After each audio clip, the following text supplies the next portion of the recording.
السلام علیکم دوستو، مشہور واقعہ ہے کہ اللہ تعالیٰ نے حضرت موسیٰ علیہ السلام سے کہا، اے موسیٰ، قحط آنے والا ہے، اپنی قوم سے کہو تیار رہے۔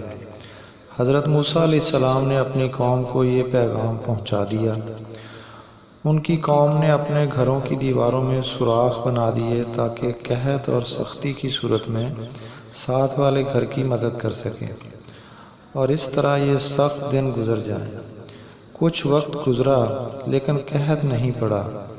حضرت موسیٰ علیہ السلام نے اللہ جل جلالہ سے سبب پوچھا تو جواب ملا کہ اے موسیٰ، تمہاری قوم نے آپس میں ایک دوسرے پر رحم کیا، تو میں رب کیوں نہ ان پر رحم کروں، اسی لیے قحط نازل نہیں کیا۔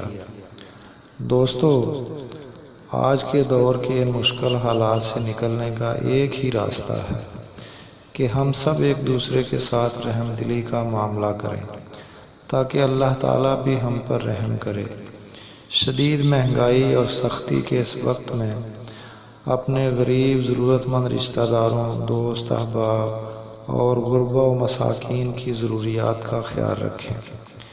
کرو مہربانی تم اہل زمیں پر، خدا مہرباں ہوگا عرش بری پر۔ اپنا خیال رکھیے گا۔ اللہ حافظ۔